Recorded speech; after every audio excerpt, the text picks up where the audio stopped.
Millions of people around the world use social media as an easy access resource for entertainment, news, politics, celebrity drama, pretty much anything your heart desires. According to the American Academy of Child and Adolescent Psychiatry, 90% of teens aged 13 to 17 have used social media. 75% report to have at least one active social media profile, and 51% report to visit at least one social media site a day. Now, this probably doesn't seem like a big deal to you. I mean, it's social media. Everyone has it, everyone knows about it, or at least has some kind of familiarity with it. Now, what if I say suicide is the second leading cause of death? Any adults who may be seeing this are probably thinking by now, okay, here comes another teen here to tell us why social media is to blame for all our problems. I wouldn't blame you for jumping to conclusions considering my opening statistics, but that's not why I'm here today. I'm here to help you understand and explain why so many teens blame social media for our problems, and also to share why so many of us don't exit this virtual reality that can lead to poor mental health. So many people, even including adults, fall into this trap of being influenced by unrealistic standards and expectations that only push us further and further into these voids of dissatisfaction and enforce living by the idea that I can always be better or the bar is never too high.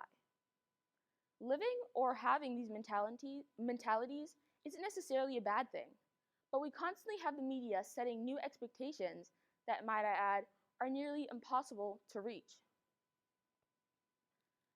If you've ever been on social media, you're bound to see pictures of beautiful celebrities, singers, actors, any type of famous person you can think of. I mean, this is kind of expected. Celebrities are kind of expected to be prominent in all sorts of media. But when you're constantly seeing photos of people that appear to be perfect to anyone who's scrolling, it creates dissatisfaction within yourself and thinking that you're the farthest thing from perfect or you aren't enough.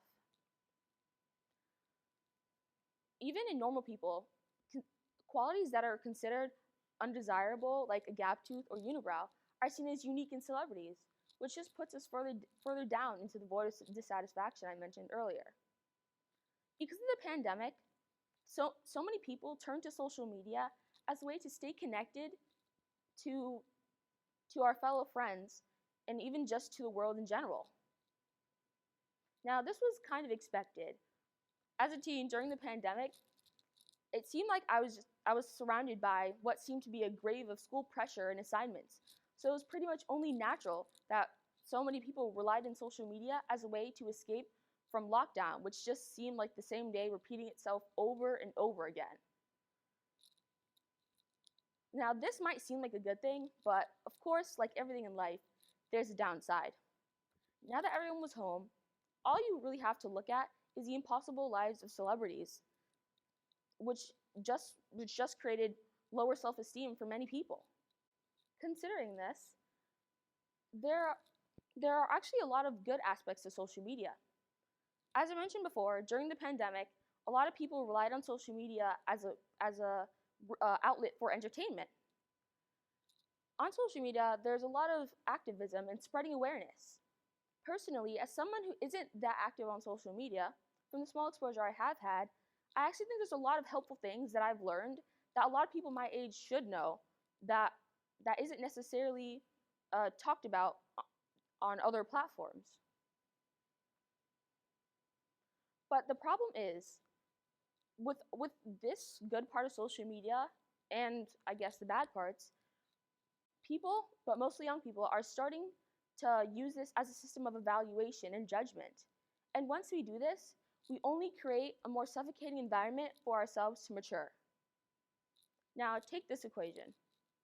Stressed and depressed teens plus the impractical expectations of social media. It can only equal chaos, right? Many people use social media, and so that poses the problem of your friends also being influenced by all the expectations being put out there.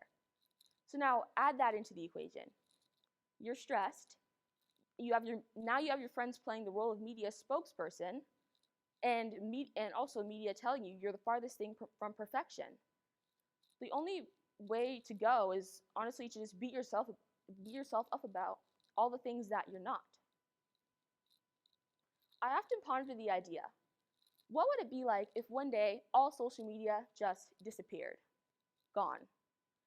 Part of me says, oh, no way, like that would be horrible. There's so many things that I wouldn't know or be aware of if it weren't for social media. But part of me says, I wonder how many people would actually be able to form an opinion without reading the comment section first. It's kind of crazy, right? Imagine, there's no Reddit post to upvote or downvote, not even TikTok to use as the ultimate procrastination tool. Just gone. With all these great things about social media, it's kind of hard to believe that it creates bullies that tell us to end our lives and contribute to the statistics. It tells us that we have all these boxes we need to check in order to fit in. Why as a society are we so desperate to be controlled by the media, but then at the same time crave individuality? The only way to really explain the situation is trying to create some twisted, perfectly imbalanced scale. Since, unfortunately, I can't really answer the questions I just posed, so I'm sorry to say, but I lied. I know I came here and I said that I would explain and help you understand why so many teens don't leave this virtual reality that can lead to poor mental health.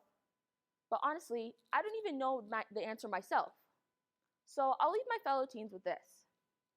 Let us not be consumed by the media, but let us ensure that we can make a positive impact on it. We've been relying on social media standards for so long that we've almost forgotten what it's like to accept ourselves and be happy with who we are. It's worth nothing to compare ourselves to bodies that can only be achieved by editing, but worth everything to embrace our unrestricted freedom.